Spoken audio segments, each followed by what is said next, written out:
G'day, ZiggyD here with another update on the Path of Exile 1.3 passive skill tree. In this video we have a bit of an update coming in from Rory about the starts for Templar and Witch, kind of in response to basically all spellcasters starting off as Witch. So pretty awesome stuff actually, guys, and I think we're going to see a lot more diversity. This is basically what I was hoping for with these changes, and I think it's going to promote a lot of diversity in the upcoming skill tree. So pretty good stuff. Now the first thing is the Templar start is being improved, I would say, by a good deal, and becoming a lot more competitive with the Witch, tied in with some Witch changes as well. So we'll start off with the Templar start. The life and mana, this life and mana node just here at the start, which was 14 life, 14 mana, which I think most people agreed is like pretty garbage node, has become 14 life, 20% mana regen, which is way, way, way better. That's actually quite a good node now. So really, really good start there. And then these three nodes up here have been changed from 20% mana regeneration to 0.4 and 0.4 to 15%. So basically, each one of these nodes lost 5% mana regen. Now, I'm not sure what this node is just here. On the current 1.3 tree, before this update, it's 5% life, 5% mana. So what I'm expecting is that this is going to continue to be 5% life, but it's going to have mana regeneration on it instead of base mana. So that would be quite good. So basically, we lose 5%, we lose 15% across these three nodes, but gain 20% here, so 5% more, but spread out more. And then this one, if this is another, mana regen life node, then essentially we've gone up quite a bit of mana regen, but spread over more points. So the point efficiency should be fairly similar, but the start overall is going to be more attractive, and there's going to be more mana regeneration available going through this start area of the Templar, which I think is a pretty damn good thing. And then a minor change to the elemental node just over here, which is 14 elemental damage at this point, which, as we've said in the past, is, just flat out worse than the 16% spell damage that Witch starts off with, but it was only useful to some niche like burn prolif builds because of double dipping. But now it actually gets 14 plus mana. Not a big deal, but kind of enough to bring it up in line with the 16% spell damage of Witch a little bit.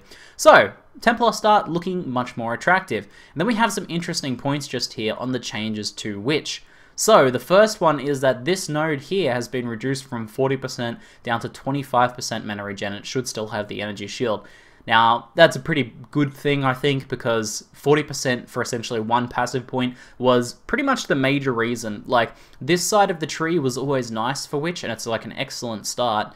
And even though it was, nerfed a little bit in the 1.3 tree, so brought down a little bit to bring it in line with, hopefully closer to Templar, still wasn't enough, because Witch could, for 1 point, always get 40% mana regen. And 40% mana regen plus 14 energy shield for 1 point, it was like one of the most insane non-notables in the game. So that has been brought down to 25% mana regeneration, and then her mana path now consists of 8% increased mana and 10% mana regen across all three nodes.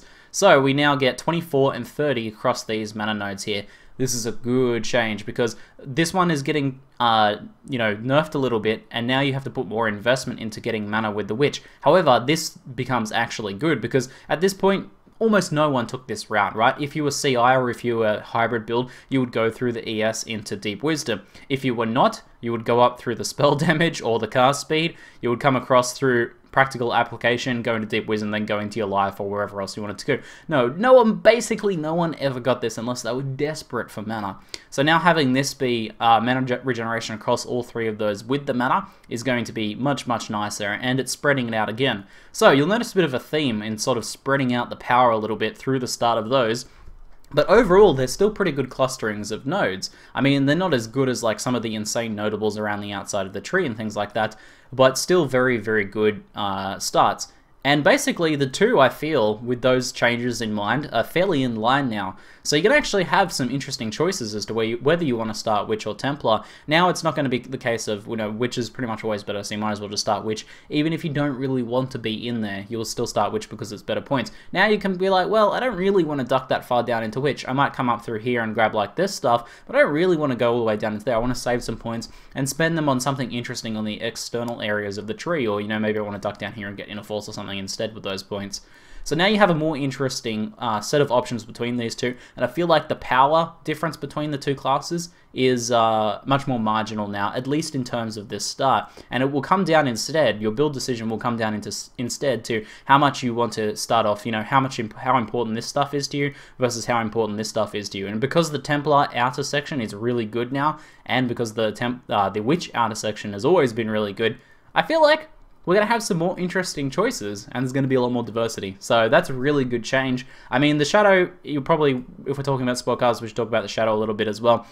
I feel like he's always been pretty good. His elemental start is fantastic. He's got the good cast speed. You know, I think Shadow doesn't really need to be touched too much. I think he's still in a good position, and he's still got some of the unique things there that he's the best physical caster. So I think all three of these classes are really close now in terms of just raw power in terms of those starts. So we might see a little bit less of this and a little bit more mixed Witch and Templar action in there, maybe through a few shadows and stuff like that. So pretty good change, guys. Just keep that in mind if you're planning on the current 1.3 tree, that these things have changed, and pay attention to these changes and sort of maybe plot your class based on those changes. If you're using the offline skill tree calculator, it was recently updated so that you can actually switch between classes if you touch the nodes. So nice stuff. So it's easier now than ever to pick the class you actually prefer. So anyway, guys, hopefully you enjoyed this short update. That's it for now. I'm ZiggyD, and thanks for watching. I have to say one more thing, actually. I want to give a big props to Rory from the development team at ZiggyD, because he's pretty much single-handedly done all of this 1.3 passive skill tree overhaul, as this is his first time working on the tree basically by himself. And you know, through putting out the tree early and getting all of our feedback, seeing our videos and seeing the builds that we've all planned out, he's been able to make these sorts of awesome changes. And good work, man, good work. I think you deserve a bit of an applause for that. Anyway, see you guys later.